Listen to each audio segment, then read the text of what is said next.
Si Jesus ba ay kapantay ng Diyos na Jehovah, na ating makalangit na Ama? Malinaw na itinuturo ng Biblia na si Jesus ay hindi kapantay ng Diyos. Sinabi mismo ito ni Jesus sa Juan Kapitulo 14 versikulo 28. Sinabi niya, "Ang Ama ay mas dakila kaysa sa akin." Kung ang Ama ay mas dakila kaysa kay Jesus, makatwiran lamang na isipin na si Jesus ay hindi kapantay ng Diyos Ama. Bakit hindi maaaring makipantay si Jesus sa Diyos? Ito ay dahil si Jesus ay nilalang lamang ng Diyos.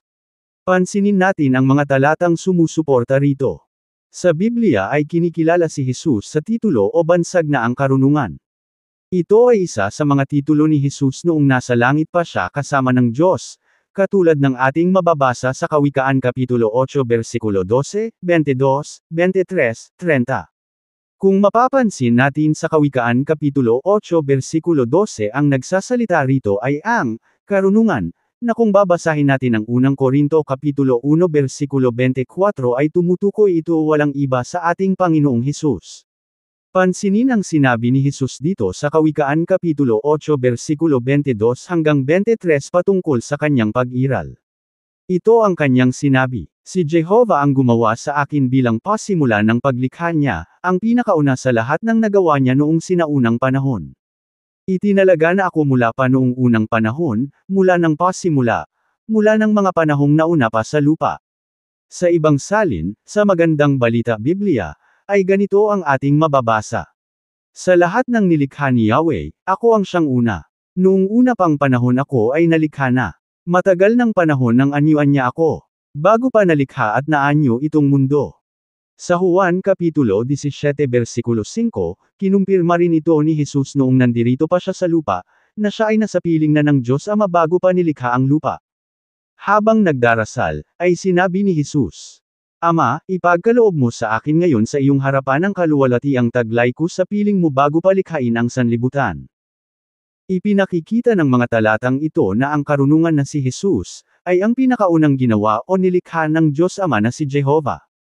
Kaya pala hindi maaaring makipantay si Jesus sa Diyos.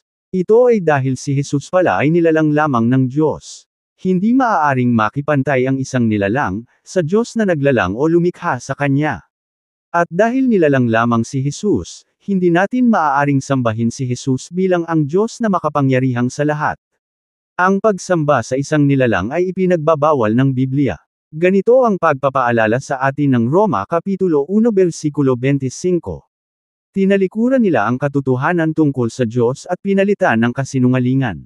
Sinamba nila at pinaglingkuran ang mga nilikha, sa halip na ang lumikha, na siyang dapat papurihan magpakailanman. Amen. Pinapaalalahanan tayo ng Biblia na huwag natin sambahin ang isang nilikha. Ang nararapat nating sambahin ay ang Diyos na lumikha sa atin.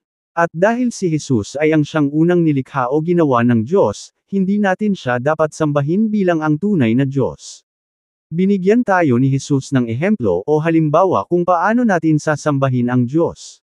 Kasama natin si Jesus sa pagsamba sa tunay na Diyos. Sa Juan Kapitulo 4 versikulo 22 ay ganito ang kanyang sinabi habang nakikipag-usap sa isang babaeng Samaritano. "Hindi ninyo kilala ang inyong sinasamba, ngunit kilala namin ang aming sinasamba, sapagkat ang kaligtasan ay nagmumula sa mga Hudyo." Malinaw ang sinabi ni Jesus na kilala niya ang Diyos na kanyang sinasamba. Si Jesus rin ay isang mananamba ng Diyos dahil siya rin ay nilikha ng Diyos.